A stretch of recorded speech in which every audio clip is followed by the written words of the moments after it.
ঘূর্ণিঝড় রেমালের তাণ্ডবে সারা দেশের ৬ উপজেলায় ১০ জনের মৃত্যু হয়েছে। এর মধ্যে পটুয়াখালীতে ৩ জন, ভোলা ও বরিশালে ২ জন করে এবং সাতক্ষীরা, চট্টগ্রাম ও কুমিল্লায় ১ জন করে রয়েছে। রবিবার সন্ধ্যায় ১২০ কিলোমিটার বেগে সুন্দরবন দিয়ে উপকূলে আঘাত হানে রেমাল।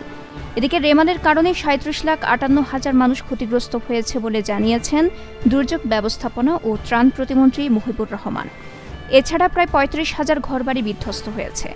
আংশিক ক্ষতি হয়েছে ১,১৪,৯০০ ঘরবাড়ি।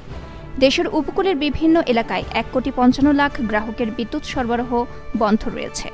ঝড়ের তাণ্ডবের মধ্যে ক্ষয়ক্ষতি এড়াতে এসব গ্রাহকের সরবরাহ বন্ধ রেখেছে পল্লী বিদ্যুৎ সমিতি। অনেক স্থানে বিদ্যুৎবিহীন পরিস্থিতি ১৫ থেকে ১৬ ঘণ্টা অতিক্রম করেছে।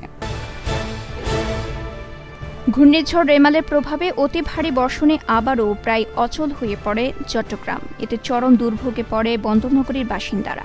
২০৫ মিলিমিটার বৃষ্টিতে অবরুদ্ধ হয়ে পড়ে নগরবাসী। ঝোড়ো হাওয়ার প্রভাব তেমন না পড়লেও চট্টগ্রামের বৃষ্টি শুরু হয় ভোররাত থেকে। দুপুর গড়াতেই বিভিন্ন জায়গায় কোমর সমান পানি জমে যায়। গুরুত্বপূর্ণ সড়ক ও অলিগলি চলে পানির নিচে। ঘর থেকে বের হয়ে বিপাকে পড়ে সাধারণ মানুষ। ঘূর্ণিঝড় রেমালের প্রভাবে সারা দেশে দিনজুড়ে বৃষ্টি হতে পারে, সেই সঙ্গে বইতে পারে ঝোড়ো হাওয়া। দেশের দক্ষিণাঞ্চলে কোথাও কোথাও ভারী থেকে অতি ভারী বর্ষণ হতে পারে। এছাড়া মঙ্গলবারও দেশের অনেক জায়গায় বৃষ্টি থাকতে পারে। আবহাওয়া অধিদপ্তরের পূর্বাভাসে এ কথা বলা হয়েছে। উপজেলা পরিষদ নির্বাচনের তৃতীয় ধাপে কোটিপতি প্রার্থী রয়েছেন ১০৬ জন। চেয়ারম্যান পদে প্রতিদ্বন্দ্বী প্রার্থীদের মধ্যে ৯০ জন, ভাইস চেয়ারম্যান পদে ১১ ও নারী ভাইস চেয়ারম্যান পদে ৫ জন কোটিপতি রয়েছেন।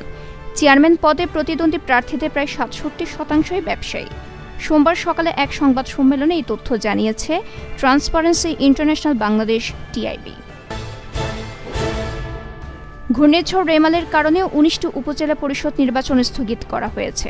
সোমবার দুপুরে আগারগাঁও নির্বাচন ভবনে নিজ কার্যালয়ে নির্বাচন কমিশন সচিব মোহাম্মদ জাহাঙ্গীর আলম এই তথ্য জানান। আগামী ২৯ মে তৃতীয় ধাপে দেশের ১১৯টি উপজেলা নির্বাচন অনুষ্ঠানের কথা ছিল। ১৯টি উপজেলা পরিষদ নির্বাচন স্থগিত হওয়ায় এখন ৯০টি উপজেলায় ভোট হবে।